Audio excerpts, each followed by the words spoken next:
Bienvenido a su programa Lecciones de Amor, un programa para aprender más de Jesús.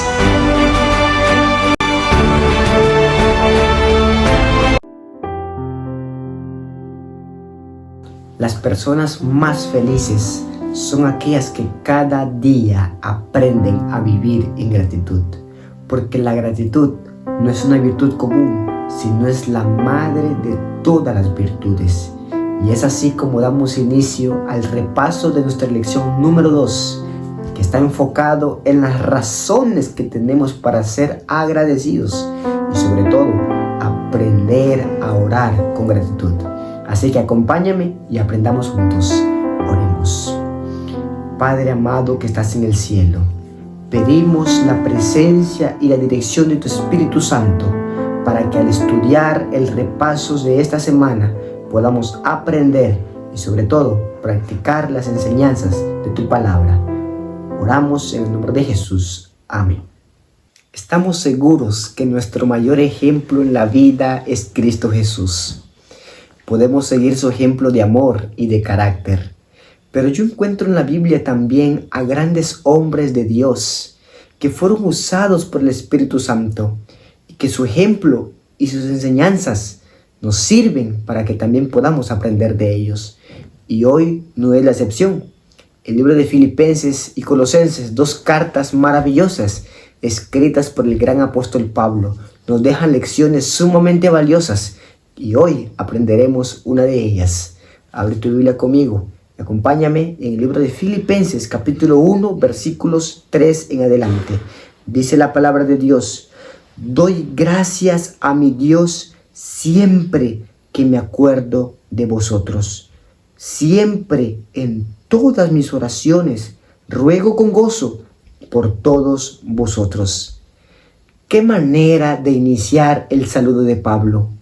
El apóstol no estaba de manera física con los hermanos de Filipos, pero él les dice y les recuerda que a pesar de estar a distancia, a pesar de que Pablo estaba a kilómetros de distancia de los hermanos, él siempre oraba por ellos, los tenía en el corazón, amaba a sus hermanos y oraba para que Dios siempre pudiera guiarlos. Y es un ejemplo para nosotros. ¿Oramos nosotros por nuestros hermanos? ¿Oramos por nuestros amigos que están a distancia? Oramos por aquellas personas que no podemos ver físicamente, no podemos abrazarlos físicamente porque están lejos. Oramos nosotros por aquellos familiares que están lejos de casa. Pablo nos recuerda y nos dice que es importante orar siempre por nuestros hermanos. Pero me llama la atención el versículo número 5, porque él dice: por vuestra comunión en el Evangelio desde el primer día hasta ahora. Pablo está enfocado en la vida espiritual de los hermanos de Filipos. Él anhela que los hermanos puedan tener una vida espiritual profunda, que puedan estar siempre en comunión con el Evangelio, que puedan crecer espiritualmente. Ese es el enfoque de Pablo, ese es el deseo de Pablo. Por eso debemos siempre orar por la vida espiritual de nuestros hermanos, porque hay batallas, hay luchas que nosotros no sabemos, pero que ellos las están pasando. Oremos por los hermanos, porque pasan por pruebas difíciles que a veces sienten difícil de soportar, pero con la oración podemos ayudarles mucho, porque la oración intercesora del justo puede mucho. Así que es importante orar siempre por ellos, porque a veces están desanimados, están sin ganas de continuar, a punto de desistir, de flaquear. Pero si oramos por ellos, podemos salvar un alma para el reino de los cielos. Pero también podemos ver que la oración de acción de gracias de Pablo es una comparación tan interesante con la intercesión de Jesús que hace por nosotros en el santuario celestial. ¿Te acuerdas en el Antiguo Testamento cuando en el libro de Éxodo el sumo sacerdote tenía su pectoral, y en su pectoral tenía 12 piedras que representaban las 12 tribus de Israel? Y la palabra de Dios dice que el pueblo debía estar sobre su corazón cuando Él intercedía por el pueblo. Y lo mismo hace Cristo Jesús por ti y por mí. Tú estás en el corazón de Jesús. Jesús te tiene en su corazón. Y cuando tú vas a Él en oración, cuando tú le pides perdón porque le has fallado, Jesús intercede por ti ante el Padre. Él aboga por ti porque tú estás en su corazón. Él está siempre dispuesto a perdonarte, a levantarte y a darte fuerzas para que sigas adelante. Así que hoy aprendemos que siempre es importante orar por nuestros hermanos, agradecer a Dios por su amor, por su perdón, porque Él intercede por ti y por mí. A veces me he preguntado cómo puedo tardar orándole a mi Jesús. Porque a veces oramos y tardamos 5, 10 minutos. Pero siempre se nos dice que hablemos con Jesús, que platiquemos con Él. Pero ¿cómo yo puedo tardar orando, hablando con Jesús? ¿Cuál era la oración central de Pablo? ¿Cómo era la oración de Pablo? ¿Y qué podemos aprender de ello? Vayamos al versículo número 9, ahí mismo en Filipenses capítulo 1. Y esto pido en oración. ¿Cuál era la oración de Pablo? Que vuestro amor abunde aún más y más en conocimiento y en toda comprensión. ¿Qué manera de la oración de Pablo de orar por sus hermanos? En primer lugar, Pablo, y quiero que escuches esto con mucha atención, en ningún momento está pidiendo por sus deseos personales. En ningún momento está pidiendo por peticiones propias, pidiendo por deseos terrenales que él quizá pudiese tener. Pablo está centrado en los demás.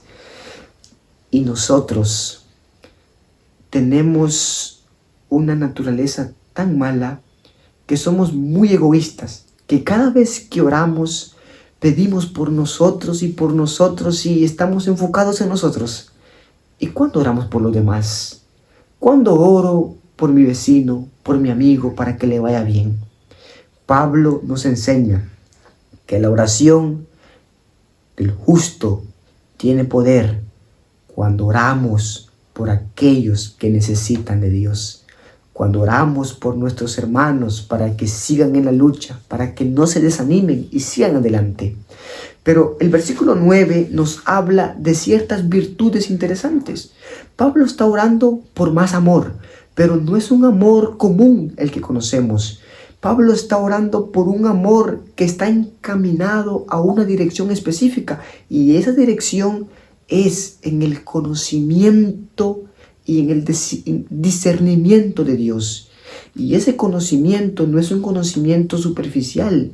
Pablo está pidiendo por un conocimiento que está enfocado en el conocer a Dios, en conocer la palabra de Dios, en comprender las cosas espirituales. Pablo ora para que los hermanos puedan tener una cercanía con el Maestro y de esa manera conocerlo más y más y aprender más de él. Pero también Pablo está pidiendo por sinceridad. En el original griego, esa palabra sinceridad significa juzgado por la luz del sol. Es decir, Pablo anhela que los hermanos de Filipos sean cristianos transparentes como la luz del sol. Y es lo que nosotros debemos anhelar también. Ser cristianos de verdad, ser cristianos sinceros, que podamos ser cristianos no solamente de apariencia, sino también de manera exterior, que podamos ver y compartir al mundo del amor de Cristo, que los demás vean en nosotros a Jesús. Esa es la oración de Pablo, ese es el deseo de Pablo para sus hermanos de Filipos. Y por supuesto, el versículo siguiente dice, para que aprobéis lo mejor, a fin de que seáis sinceros e irreprochables. Pero el versículo 11 es muy interesante y dice, llenos de frutos de justicia que son por medio de Jesucristo. Mi querido hermano y amigo, tú y yo no tenemos justicia propia. La única manera de ser salvos es por la justicia de Cristo Jesús. Es la única justicia que puede salvarte y puede salvarme. Y Pablo pide para que los hermanos entiendan que no tenemos nosotros poder para ser salvos, sino solamente por la gracia de Jesús. Por eso, ama esa justicia, abraza esa justicia, predica más de esa justicia, habla más de esa justicia, piensa más en esa justicia, porque esa justicia te llevará al reino de los cielos. Y continuamos en el versículo número 12 ahora, versículo 12. Y esta es la parte que a mí de manera personal me encantó más de esta semana. El versículo 12 dice la Biblia: quiero que sepáis, hermanos, dice Pablo, que las cosas que me han sucedido han contribuido más bien del progreso del Evangelio. ¿Dónde estaba Pablo cuando dijo estas palabras? Pablo estaba en la cárcel. Pablo estaba encarcelado. No porque había hecho fechorías, asesinatos, no. Estaba porque predicaba el Evangelio de Jesús. Pero cuando Pablo estaba en la cárcel, no pienses que él tenía comodidad. No pienses que Pablo tenía comida ahí abundante. No, no, no. En la antigüedad, ser encarcelado era una tortura difícil. Eran azotados. La cárcel no era una comunidad, sino que ahí eran desagüe, pasaban las ratas y todo. Era un ambiente terrible, porque a pesar de que Pablo estaba en esa circunstancia, él estaba seguro que el Evangelio seguía, siendo predicado. Porque si hubiese sido otro, se hubiese quejado, hubiese dicho: Señor, ¿por qué me está pasando esto? ¿Por qué estoy en esa situación? Si yo predico tu Evangelio, si yo hablo de ti, si yo planto iglesias. Pero me encanta la madurez espiritual de Pablo, el discernimiento espiritual de Pablo para ver lo positivo en una situación tan difícil. Y es lo que nosotros debemos pedirle a Dios: discernimiento espiritual, madurez espiritual, para que cuando nos pase algo malo podamos ver algo positivo en eso. Y Pablo estaba seguro que a pesar de que él estaba ahí, el Evangelio era predicado. Y fue así. Cuando los hermanos vieron que Pablo estaba sufriendo en la cárcel, con más razón se levantaron con ánimo para predicar el mensaje de salvación. Ellos dijeron: no es posible que Pablo, por predicar a Cristo, esté en la cárcel y nosotros aquí sentados. Salgamos y prediquemos. Y eso hizo para que el Evangelio abundara más y más. Porque la Biblia dice que el Evangelio en ese momento era predicado en todo el mundo, porque todos los hermanos se levantaron para predicar a Cristo. En una situación tan difícil y tan abrumadora, el Evangelio creció.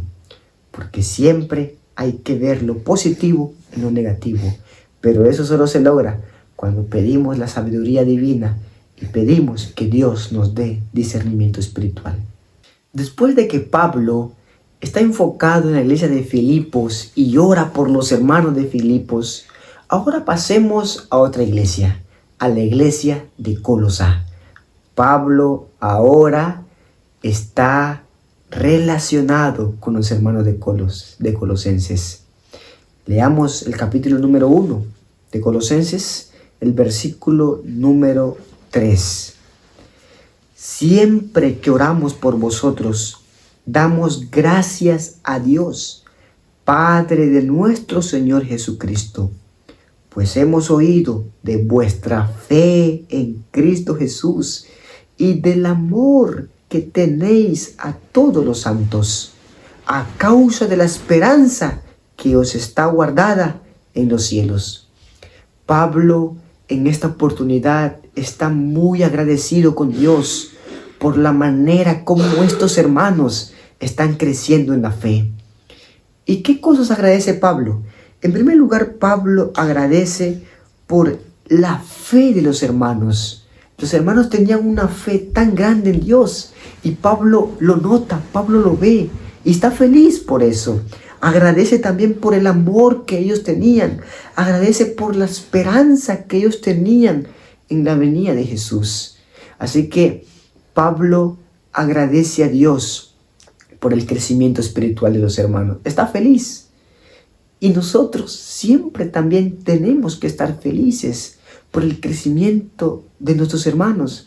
Cuando vemos que un hermano está creciendo espiritualmente, cuando vemos que el joven, el niño está involucrado en las cosas espirituales, agradezcamos a Dios por eso, porque el enemigo siempre está atento para que podamos tener corazón envidioso, egoísta y desanimar. Cuando vemos que un hermano está creciendo, está prosperando, lo desanimamos a veces, pero no, aprendamos como Pablo a ser siempre agradecidos cuando vemos que otros están creciendo espiritualmente.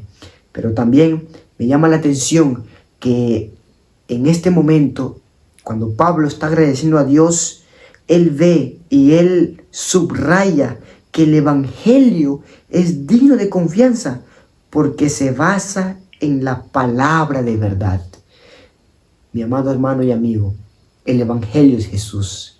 Y cuando el Evangelio llega a tu vida, el Evangelio te transforma, el Evangelio te cambia, el Evangelio hace una obra en tu vida, porque el Evangelio es Cristo. Jesús dijo, yo soy el camino, la verdad y la vida. Él es el verbo, Él es la palabra de vida. Y cuando tú tienes un encuentro con el Evangelio, Cristo Jesús te transforma.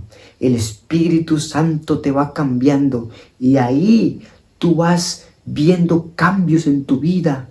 Los frutos del Espíritu Santo van siendo colocados en ti. Amor, paz, paciencia, benignidad. Pero cuando tenemos una relación con Jesús, solo de esa manera podemos alcanzar los frutos del Espíritu Santo. Y los hermanos de Colosenses estaban en ese proceso, en ese conocimiento, en ese crecimiento de tener los frutos del Espíritu Santo. Pero solamente se logra cuando tenemos una comunión con Dios, cuando hemos aceptado el Evangelio de Cristo, cuando hemos aceptado su gracia y su perdón. Así que siempre pidámosle a Dios que nos ayude a tener los frutos del Espíritu Santo y a conocerlo cada día. Continuamos ahora en el versículo número 9 de Colosenses capítulo 1.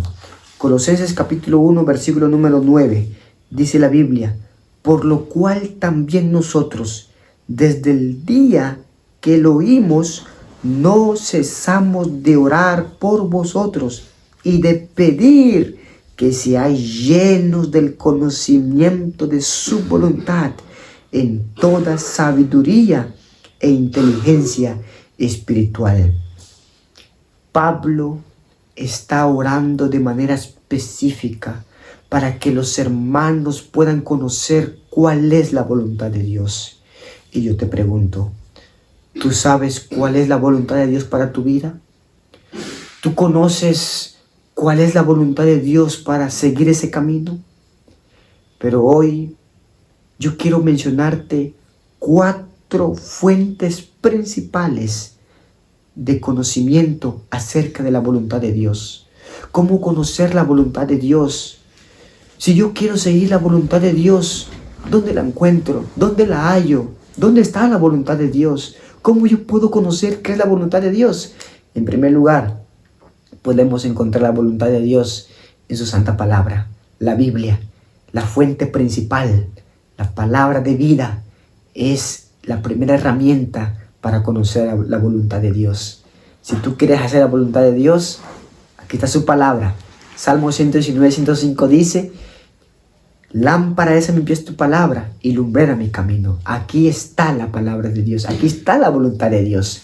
En segundo lugar, Dios nos ha dejado la bendición de tener el espíritu de profecía. Y como adventistas creemos firmemente en la sierva de Dios, Elena Harmon de White. Ella ha sido llamada por Dios para ser la profeta y ha escrito muchos libros en donde podemos nosotros también aprender y conocer la voluntad de Dios. Pero también conocemos la voluntad de Dios cuando oramos a Él, cuando le pedimos que nos muestre su voluntad, cuando le pedimos una señal, cuando hablamos con Dios y le decimos: Señor, muéstrame el camino. Si pasa esto, voy a saber que es tu voluntad. De esa manera también podemos conocer la voluntad de Dios. Y por supuesto, a través del Espíritu Santo. El Espíritu Santo nos guía cada vez que nosotros le pedimos su dirección. Es por eso que siempre tenemos que pedir la presencia y la unción del Espíritu Santo. Porque sin el Espíritu Santo nosotros no podemos ir por la vida cristiana queriendo crecer, porque es el Espíritu que nos ayuda a hacer siempre lo bueno. Él es el que produce en nosotros tanto el querer como el hacer por su buena voluntad. Así que, querido hermano y amigo, pidamos siempre a Dios por los demás. Pidámosle siempre por nuestros hermanos para que sigan adelante. Oremos a Dios agradeciendo por el crecimiento de nuestros hermanos. Oremos a Dios para que nos ayude a tener una madurez espiritual como lo tenía Pablo, a ser cada día sabios en el conocimiento de la verdad, a ser sabios en el conocimiento de la palabra de Dios, a ser guiados por el Espíritu Santo para que podamos hacer siempre la voluntad de Dios, que es agradable y perfecta. Y por supuesto, quisiera mencionar nuestro texto para memorizar, que aquel que comenzó la obra en ti, la irá perfeccionando hasta el día que Cristo venga. No te desanimes, sigue adelante con tus errores, con tus fracasos, con tu lucha, sigue, porque Jesús está contigo y Él cada día te va transformando, porque la santificación es un proceso cada día. Cuando tú te relacionas con Jesús, cuando tú buscas la dirección de Jesús en su palabra, en oración, y ahí tú vas encontrando cada día un rumbo y una dirección. Así que esta ha sido el repaso de esta semana, esperando en Dios que podamos practicar lo que hemos aprendido, que podamos siempre ser humildes y aprender sobre todo de nuestro Maestro Cristo Jesús y también de este gran hombre, el apóstol Pablo. Que Dios te bendiga. Nos vemos la próxima semana.